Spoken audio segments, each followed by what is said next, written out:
we'll start by closing out the AFC and we go bottom to top from last year. So that leaves the Las Vegas Raiders, who finished 4-13 last year.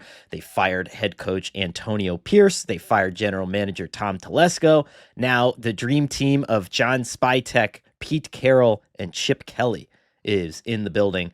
I And think Tom that they Brady. need and Tom Brady. Yeah. No, I think Tom's going to be upset. There's really no levers he can pull here. Like he can't go to a high end ski chalet and accidentally run into like a better draft prospect, and help them, help the Raiders in some way, shape, or form. You have to do this in order. You have to do this the right way. You can't do what he was trying to do with Ben Johnson and say nice things on TV while he's calling the game. You got to just do it by the books, Tom. I think that they could go myriad ways here. With Pete Carroll, everyone's kind of pointing them toward a running back, but is that like this class is awesome, but is Yeah. that where you see? I mean, the defensive backfield here needs some help. I mean, you could ideally use a wide receiver one in this offense. I don't know, where do you see Yeah, I these? mean, you could always add a pass rusher because you can never have enough of those, and there's going to be a good supply of them. Like I think it is instructive to look at Pete Carroll's past. I just don't know that, like, and look, like they had Ashton Genty in, and I think Ashton Genty will be a consideration for him because I think for a lot of people, he's the third best player in the draft behind Carter and Hunter. So, like, it wouldn't surprise me if Genty's a strong consideration there, for them next week. I'm just not sure they're at the point in their build where they can afford to take a running back that high. And what I mean by that is, I like that does not feel like the first thing you do. And to be Right. fair to Carroll, it wasn't the first thing he did when he was in Seattle. The first two draft picks that they made going back to 2010, I believe, were Russell Okung and Earl Thomas, right? Right.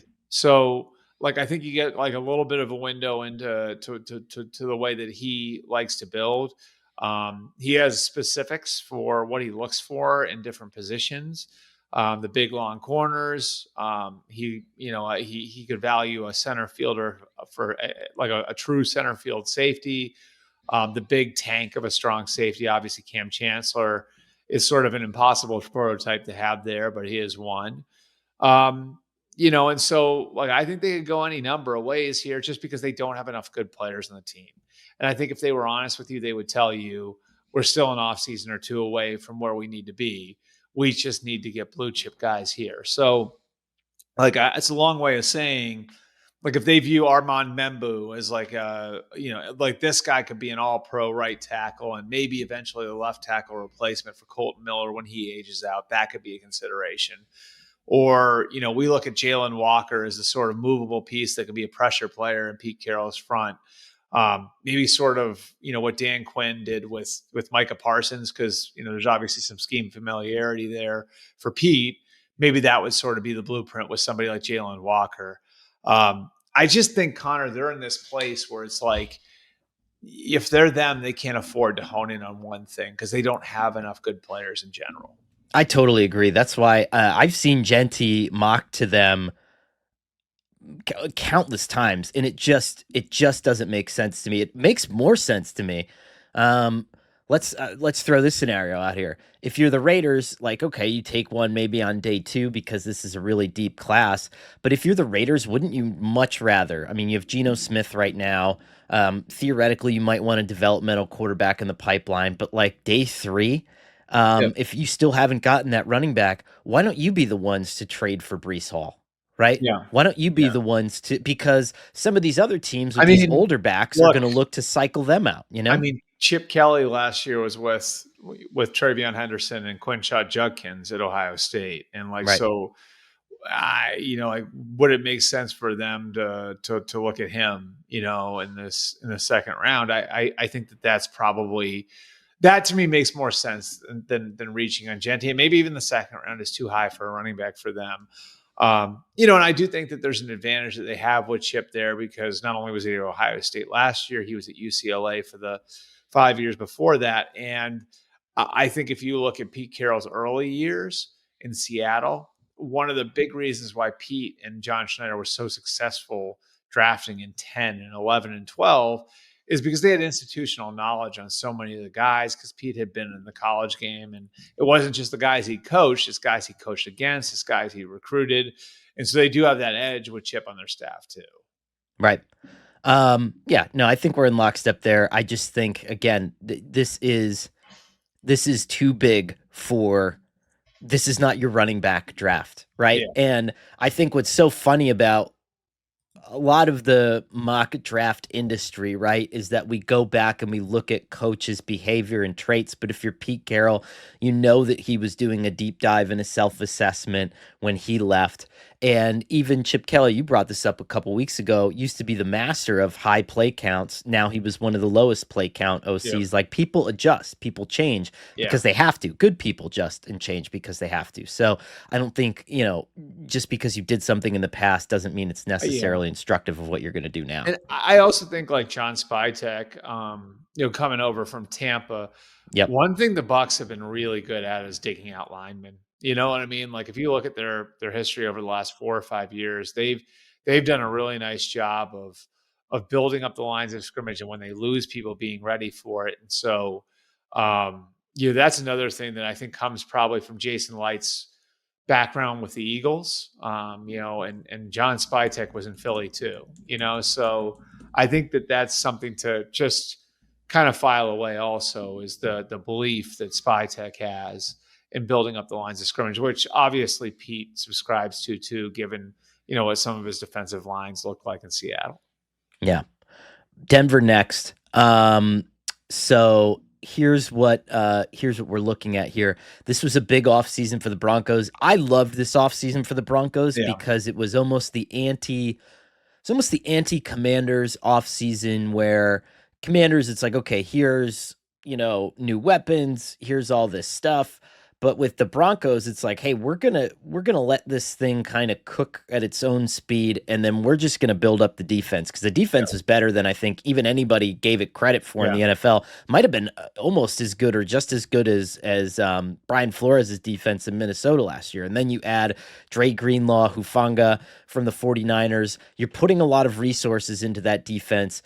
Does that, and Sean Payton made the rounds as he does. Not really worried about, I think, letting his draft plans slip publicly, but saying that he needs that offensive weapon. Do you think that's the obvious answer for them at this point? I mean, I think if you look at Sean Payton's history, I think we've talked about this too, is like, he has, over the years, if you really take a hard look at it, until the end in New Orleans, when they were invested in Alvin Kamara and Michael Thomas, really, they've invested everywhere else but the skill positions, and they've like largely relied on younger players at the skill positions, because Sean really feels like, I'm sure schematically, like he can just make it work, right? Like, I don't need to have a $25 million receiver or a $15 million running back. I can make it work. And eventually a couple of those players, like your Marcus Colston's, your Jimmy Graham's, your Michael Thomas's, your Alvin Kamara, grew into players that they felt like they had to pay. But that always happened organically, versus like those New Orleans teams were always so heavily invested on the offensive line, and they always had a bunch of high paid guys on defense too. So I think, Peyton being open about using the word joker, and that's what he's looking for, is like the kind of, and that can be, by the way, guys at different positions. Like, I think Jimmy Graham was that for them. Jeremy Shockey was that for them. Alvin Kamara was that for them too. Like, it's just a guy that you can move around, where when you break the huddle, the defense doesn't know where the hell he's going and where the hell he's going to line up. And so there are a couple of guys I'd have in mind there that I think would be interesting. Henderson's one I just mentioned, that I think can be like kind of a Jahmyr Gibbs type of running back. Kamara would be potentially another comp for him. And then Elijah Arroyo from Miami, the tight end, he's interesting for them too, just because he is that move type. Now, they did sign, I believe, Evan Ingram, right? Yep. Like to play that role for them. So I don't know if that would make it a little less likely that they go the tight end route. It might be tough to use Ingram and Arroyo on the field together, but Arroyo is one that sort of makes sense to me, just stylistically as the sort of tight end that Peyton's used in that way in the past.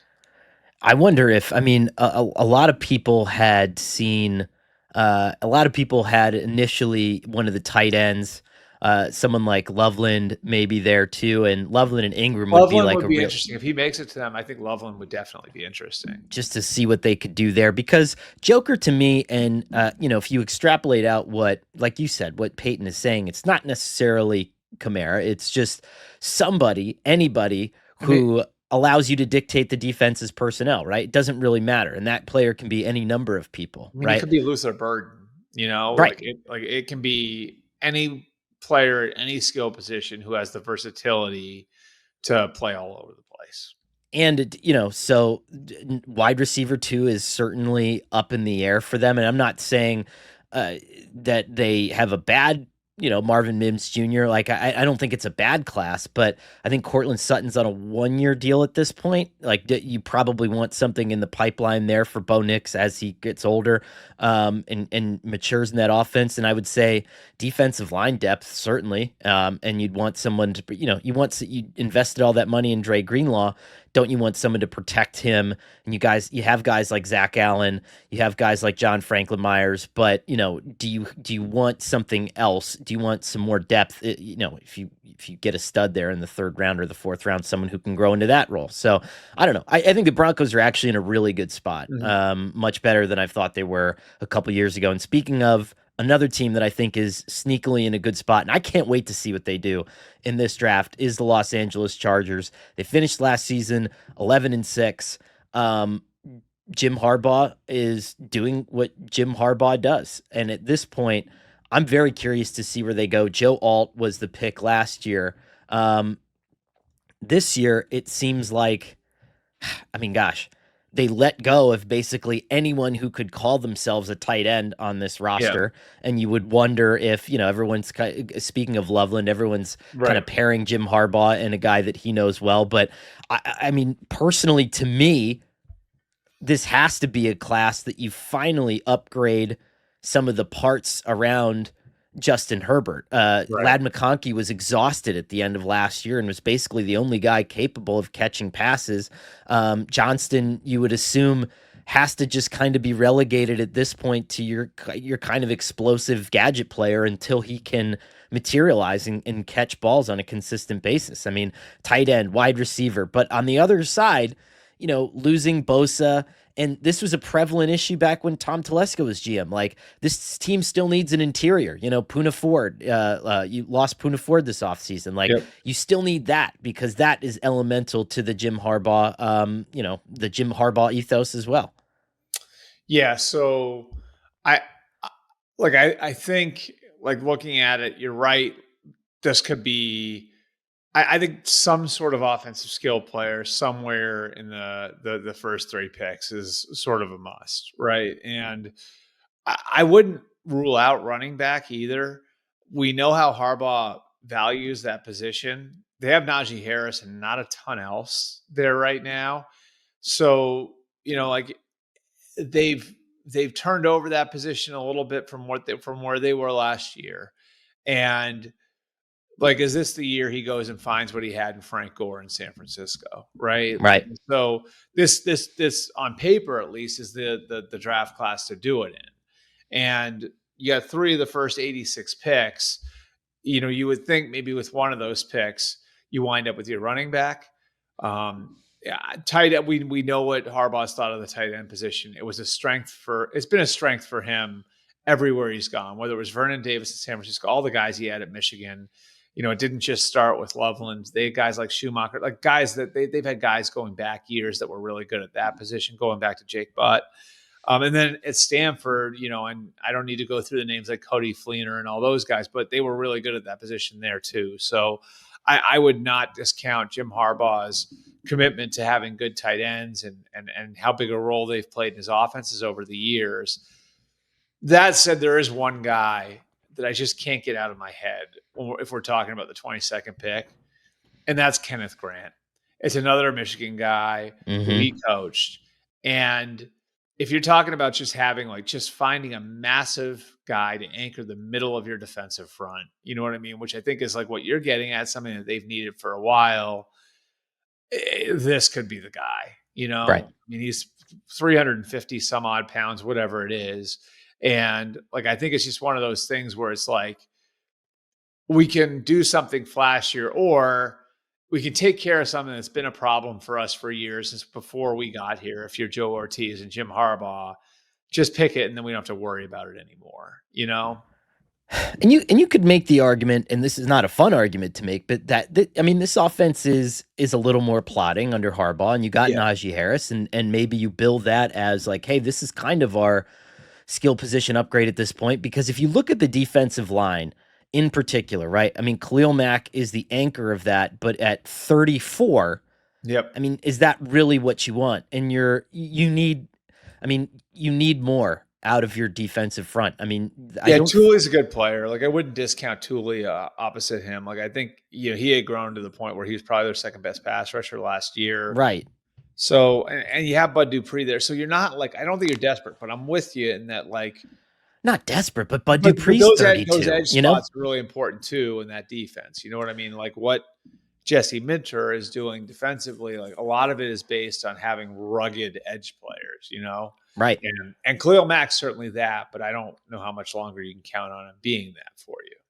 You know what you could do too if you're Jim Harbaugh and you just didn't want to spend all that money on the defense is you could just Connor Stallions can coach in the NFL. So you could just go get him and Don't get me in trouble here.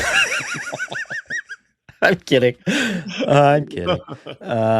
Anyway, the Kansas City Chiefs. I could spend some time on that, but I'm not going to.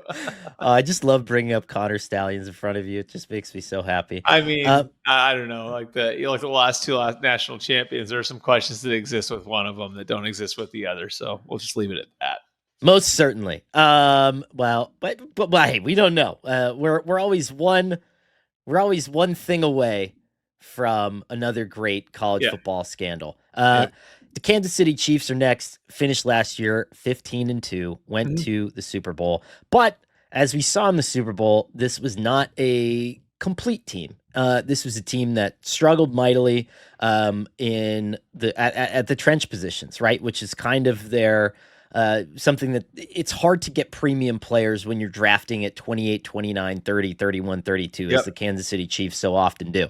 And so I think part of the greatness of that defense got exposed when you're up against a really good, generationally great Eagles offensive line. And same with the offensive line. This was just like the Super Bowl, the COVID era Super Bowl where they lost to the Bucs. So this offseason, you have probably your second best offensive lineman. Joe Thuney is now in Chicago.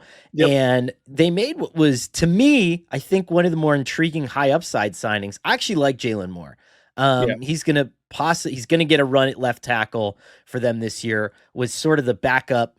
He was the sixth man in San Francisco, but had to play quite a bit when Trent Williams was hurt. Yeah.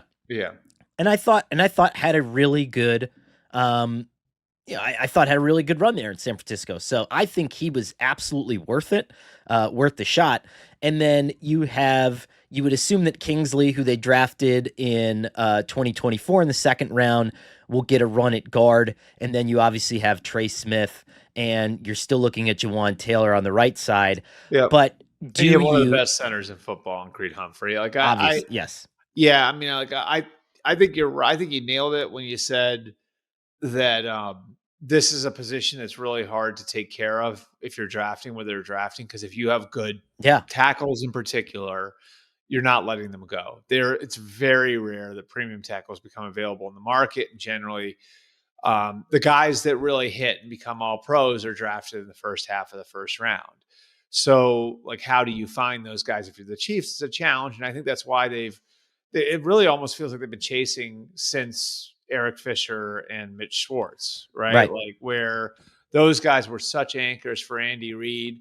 One was a free agent signing. The other was the first pick in the draft. You know, like, so it's almost like they've been chasing that issue since those guys left after the 2020 season. So, I think the way you address it, if you're the Chiefs, and this is why I like the Jalen Moore signing, is you just start throwing darts at it again. Yep. You know what I Yep. mean? Like, and so, hey, look, like, like that's why I think like somebody like Josh Simmons is really intriguing to me for them, or even a Josh Connerly. Both those guys, I think, are high upside guys that really athletically have a lot. Now, I don't think Connerly is a finished product, and you'd like him to kind of become a little bit more physical and grow into his body a little bit more. Simmons is coming off the injury. There's some maturity questions, but like that's why I would like to see them take another tackle and throw them into the mix and see what happens. Because I do think those two guys I mentioned, like just from having talked to people, it sounds to me like those guys have every bit the upside that Will Campbell or Armand Membu do. Right. So like I think that that's where you just you take another shot here, and yeah, there are other positions that they could address there at the bottom of the first round, but to me, I still think like protecting Patrick Mahomes is paramount, and I'm taking care of that first and foremost. Then maybe looking at some of my other needs, like corner would be a big one. Like corner would be a big one. Maybe like finding, some more interior defensive linemen. They lose. Right. They Like, lost. would you go like Walter Nolan, or would you go someone like what's the Yeah, Derek Walter Harmon Nolan would from be interesting Oregon? 'cause he's another one who's got like high upside. You know what I Right. mean? Like where because you're such an established place and because you have such a good locker room, you can bet on upside with guys like that. So I I don't mind the idea of that either. I mean, if the tackles are gone, yeah, I could certainly see that. But I think first and foremost, if like there's an offensive tackle you think that can grow into a starting left tackle, like a Connerly or like a Simmons, then I think you you take a shot. And I may even entertain trading up for one of those guys if I were them. It drives me nuts when everybody says, the Chiefs need more weapons for Patrick Mahomes." Yeah, And they it's don't need like, more weapons. Rashi Rice is going to be back. I mean, he was on pace for an Rashi absolutely Rice is a torrid really season good last Rashi year. Rice is a really good player. And I mean, Xavier Worthy, I think you started to see the vision for Xavier Worthy come into focus. Like Hollywood Brown's there. They still have Kelsey. I know he's not what he was. Um, I think they're okay. And look, like tight end, I mean, they've re-signed Noah Gray, so Noah Gray is going to be in the fold. But I don't know, like you could, in a strong year for tight ends, maybe third round. They've got 2 third round picks. Maybe you take a flyer on a tight end there too.